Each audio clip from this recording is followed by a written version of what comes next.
interest. We're very excited to talk about the UVC-led initiative project, as we like to call it, UVC LIP, between YSTEP, the R&D team, a first eye-opener, and well, I will be presenting. My name is Camilo Vasquez, for those that don't know me, and Engineer Gabriel Vasquez, the CEO of Partners to Grow.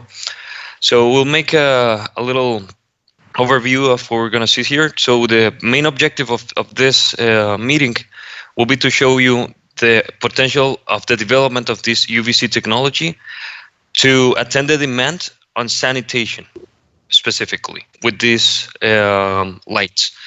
So why? Because the context is because, well, we have been serving right now as sales agents with you in Colombia and Latin America. But beyond this, we see that we can attend to other duties and collaborate for opportunities that may benefit both parties. OSANUV, as we call it right now, is the latest venture that we have been undertaking in Partners to Grow. It has to do, of course, with this technology. And I'll talk about this, of course, now, because we believe that our insights and your know-how on how to make the lights will make a very good match to explore this market. So first of all, the general framework is around what is UV light, that maybe not all of us are on the same page. So UV light is, in short, the waves of light that are not visible to a human eye, that go from between 400 nanometers to 100, as you can see here on this little graph. And UVC specifically is a part of this short wavelength spectrum that goes from 100 to 280. It's a very special one because it's used as a biosanitation tool, because if it encounters an area with, well, certain viruses, bacteria, or fungi specifically, they will render useless their capacity to replicate and thus spread. And the reason why this can do it is because the wavelength in the correct intensity will penetrate the outer layers of these biohazardous agents and affect the stability of their DNA through one of their nitrogenous bases, which is the thiamine. I don't want to get too specific there, but that's exactly how it do it. And this action will cause that the replication of the action is irreparably damaged, and it will virtually stop their transmissibility. If you cannot replicate, you cannot transmit the virus or any other kind of hazard. Sorry. Okay, so who uses it now? Right now, it is widely used in very demanding applications where you have to have sterile conditions. For instance, NASA Space Shuttle used it for already a few years up there in space, and here to fabricate the equipments. You can find it naturally in hospitals, in very high biohazard risk rooms like operation rooms. Right now, you can see also very widely spread because of the COVID-19. You have to contain the virus, and this, for example, is in China. They sanitize buses, ambulances, other kind of public transportation and such in these kinds of cameras and with the special lights that you can see here. Another remark that we would like to do here is, well, if we are saying that it attacks the DNA of the viruses, bacteria, and fungi, is this also dangerous, or what is the effect on humans? It is definitely risky to use this. It might be cancerogenic and harmful to the eyesight without the proper protection. What this means is, if we have this risk, it is actually manageable by simply covering the skin and eyes. Is such as easy as that. It doesn't leave any chemical leftovers and doesn't have any other collateral danger. This graph to the right actually shows that we don't have constant germicidal efficiency, which means that we have different thresholds for different applications. And I will come back to this in the next slide. What we can see here is basically that we have a peak that is well known. All of this is very widespread knowledge from physics. So we're not making anything up with this. It's very, very useful and very well widespread applications. What is interesting now is that there's traditional technology that basically use the different kinds of gases in these lamps. Um, but the development in LED technology has also been proven to be suited for these applications. And how can it actually improve them is that, well, the semiconductor alloy that powers the LEDs can virtually achieve any wavelength possible, which means that we can actually tackle each of these fringes that might give us different kind of workings for different applications. So the efficiency remains the funnel for commercialization is because there's still some work to do in this um, regard.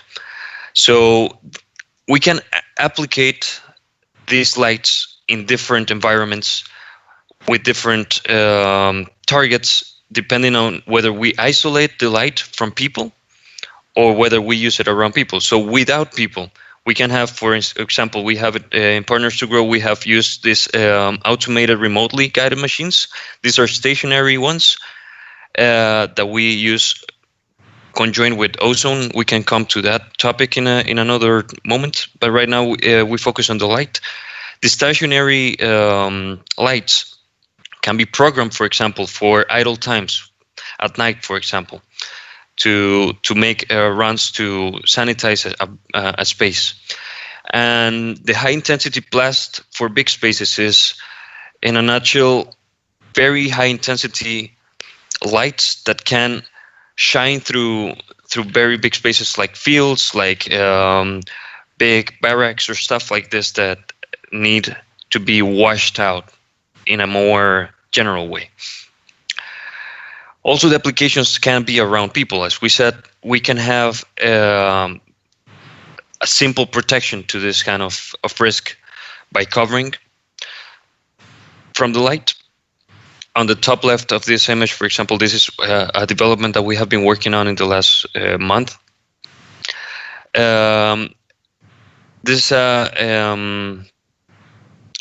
Sorry, I will come back to the applications around people. If we recirculate, for example, the air in a space, that will create a flow that will effectively sanitize the air. This is used, for example, in air conditioners in some places, but it's not yet fully widespread and not fully optimized. We can also use intelligent intermittent activation lamps, which means simply turning on and off a lamp whenever it is in contact with a person. And LED guns for localized areas is just simply have a handheld device that we can use in tighter spaces, on spaces where it will be in other situations simply shadowy. There's also one more point that we would like to make a little more remark eventually. That is this experimental so far, but also very interesting far UVC fringe. It comes in the 222 nanometers specifically, and this quote tells us exactly what it does. It's a narrow range of far UV wavelengths that seems to be safe for humans while being lethal to viruses. Sterilization could become easy, routine, and effective. In a nutshell, that means that we can integrate both isolated and applications with people around if we can tap into this fringe.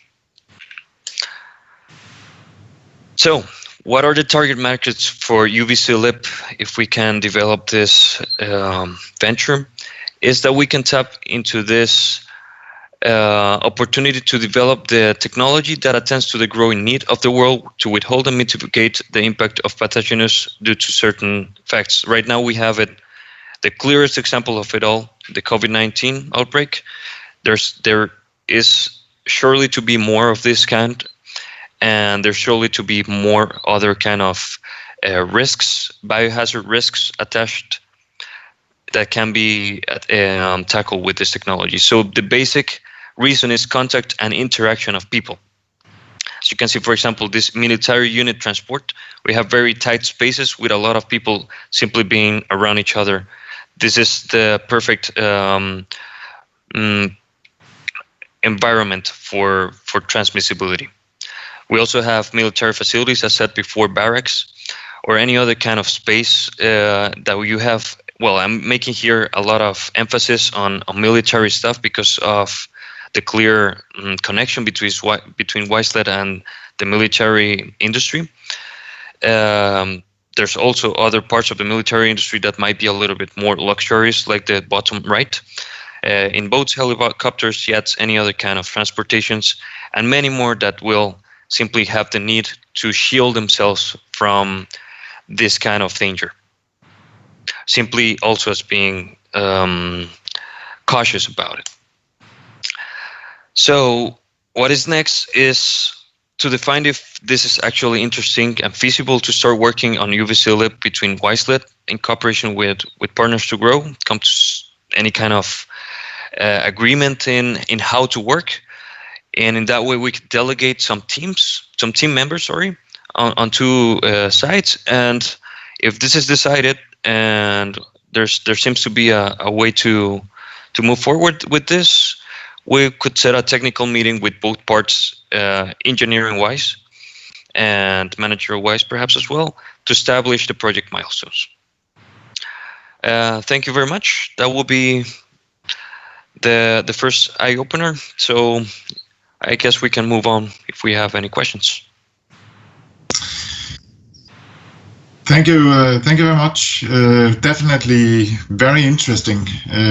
Also because that even though I've been searching for military versions of this UVC light, I've yet to find one. I've asked several other producers of military equipment, and they have not heard anything like it yet. They know it exists, but not in a military rocketized version. And there is absolutely a market for it. We just need to, I think, maybe Søren is better at this than I am, but I think we need to just establish what kind of market there is and actually what do they need, and are they willing to buy this, and for how much, and so on, and what are the criteria for this? How many do they need? Special military specs, for instance. But definitely, just off the top of my head, it's absolutely interesting. I can also add to your presentation that during my travels with the Danish defense in various countries, especially Afghanistan, one of the biggest problems we have was actually with diarrhea, which is pretty unpleasant. But at one point, we actually had almost 25% of the entire brigade in with diarrhea, which is it's a shit problem, to be honest. but it is absolutely something that is where there was big. I mean, there were trouble just getting anything sanitized, and we had to divide the camps basically up into two parts. One being with diarrhea, and the other one not affected by diarrhea, and that was the only way we could handle it. So this is a problem that many armies will face. There's definitely, I think there's a market for it. I think the question here is how big it is, and are they willing to? Is this something that they see as important as they want to integrate it into vehicles? I absolutely think that there are certain vehicles that are that could be potentially interesting for us. That would be something like military ambulances, troop carriers, like you said, and barracks, base facilities, and military hospitals, and I can go on and on. But also maybe in the partial civilian area with the United Nations vehicles, and where they treat, Ebola in Africa. That's also a virus that's actually very similar to COVID. But I don't know, Søren and Stefan, maybe you can pitch in here. I mean, how would you? I mean, it's interesting. We know that there might be a market, but how do we actually attack this? Quick question, Gabriel. In regards of your expertise in this area, could you just enlighten us a little bit about your expertise on what? Because making a lamp with a UVC light is, to be honest, not that is absolutely doable. But in regards of sterilization, what is your expertise? Tell me a little bit about more of your company. What concrete experiences do you have with this? Is this information search is this a project where you have done information research and now you're going to go into that market, or have you been working in this market before?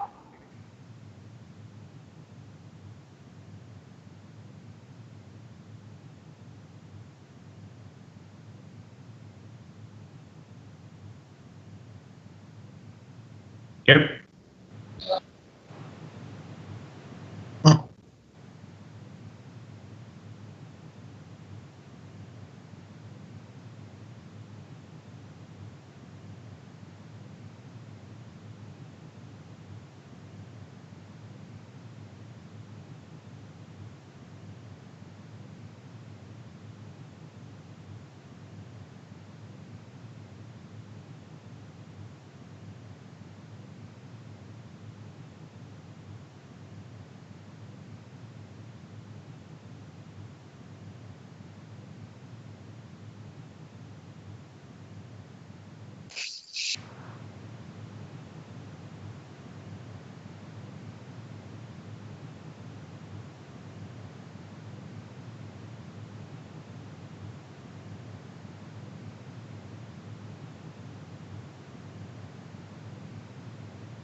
Okay. So, but you started with UVC this year, more or less.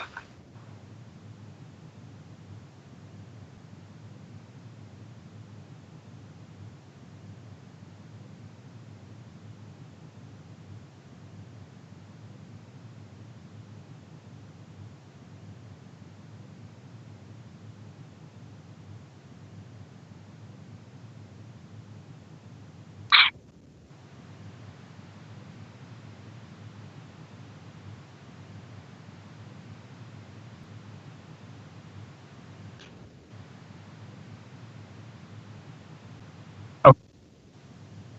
Thank you. Oh, hello again, Gabriel. Stefan here. Thank you for the presentation. It is for sure, as Torben points out, after COVID, this has been truly increased and sought for products. I did some checks before the meeting with regards to the Torben pointed out the topic, and as Torben said, I couldn't find specific products either directly for military purposes or integration. So I think we have to discuss again a little internally and summarize this in writing between the companies as well. There's a lot of LED companies who has jumped on this UVC what can I say, train after COVID. So I just learned earlier last week that one of our other competitors in the forensic and again, I'm not stating military industry, I also established a separate company building products for this exact application. So we have to do some additional research and talk together with Torben and Søren here how we can, as a follow-up to this meeting. So I think I would, on behalf of us here in Denmark, thank you very much for the presentation. And we will, if that's okay with you, Torben, if we have a follow-up on this later on and summarize in writing how we look into this topic. Because we on our end here have to run to another meeting in 5 minutes. Yeah, just to sum up, I think it's a good idea just to sit down and think about it. We don't know that much about it, to be honest. So it's always interesting to learn. definitely a way ahead would be to find a good customer who's willing to pay for the development and actually buy some lights, and then that could be sorted that way. So if we find a good manufacturer that are willing to buy this in a good number, then of course you can produce anything. But we would just need to know if it's a completely new product or if it's a modification of the products we already have. But very interesting. I've never heard the term LED gun before. That's a new one to me. But if it's okay, then I think we should summarize, put it into an email, and maybe start looking at the market. What do you say, Søren? Would that be something we could? I mean, we have a lot of contacts. We could look into this and see if they're interested in it. Yeah, so I thank you very much, Gabriel, for the presentation. I think it's interesting. It's not, so I'm pretty new in this ball game. Therefore, I need to learn. So I think I agree also with Stefan. We need to look into this internally, have some wrap up in writing and discuss it. I'll say it's not something we're going to do tomorrow. I mean, we're of course all busy, but I think it's really interesting and it's really up to date right now. I mean, the COVID situation is clearly proving this. So thank you very much for the introduction, and I'll say it's very fast moving. You see the opportunities and you share it with us. It's highly appreciated. With much pleasure. Thank you. If nobody has anything to add, I think we will have to jump on to the next meeting. Does anybody?